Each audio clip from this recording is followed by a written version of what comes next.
The idea that Walter Sickert was Jack the Ripper is a fairly modern one. It originates from the 1970s, with a man named Joseph Gorman, who claimed to be Sickert's illegitimate son.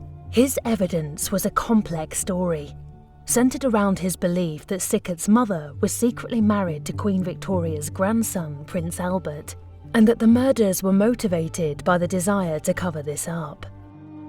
Despite the absurdity of this story, this rumour has lingered to this day, and there have been many other theories that point to Sickert being guilty of these gruesome murders. So, was Walter Sickert really Jack the Ripper?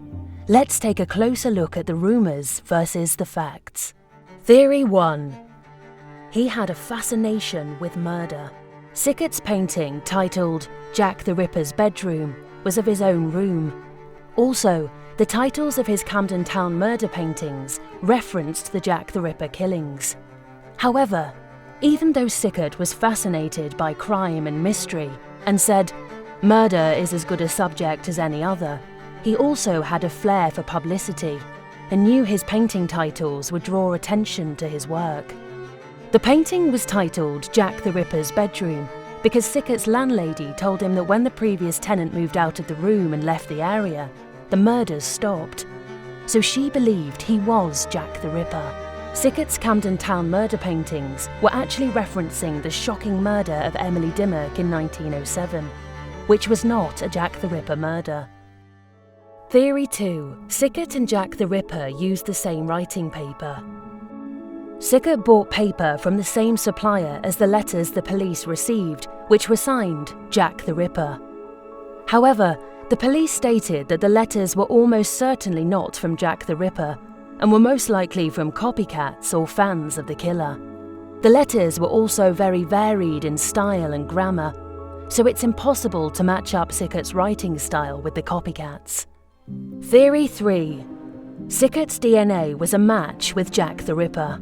A doctor investigating the murders received letters allegedly from Jack the Ripper.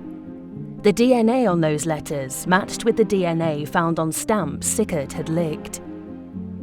However, even though a possible match was found, the DNA comparisons focused on mitochondrial DNA, which would be shared by 1 to 10% of the population, so it isn't that unique.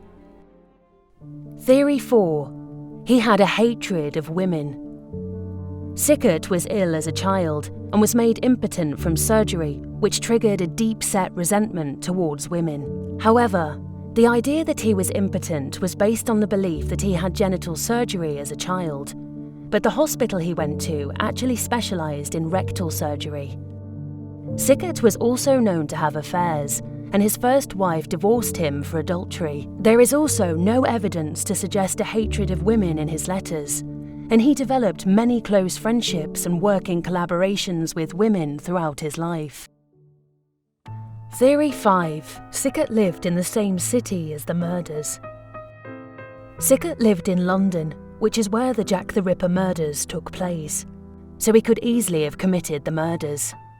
However, Sickert was in Dieppe, France, when several of the Jack the Ripper murders were committed in 1888. There are theories that he travelled to and from France to commit the murders and used his holiday as an alibi, but there is no evidence for this. It seems like Sickert will always be regarded by some as a suspect to the Jack the Ripper murders, despite the extraordinary lack of evidence against him. However, what we do know about Sickert suggests that he would be rather amused by the notion that long after his death, he is considered to be a key suspect.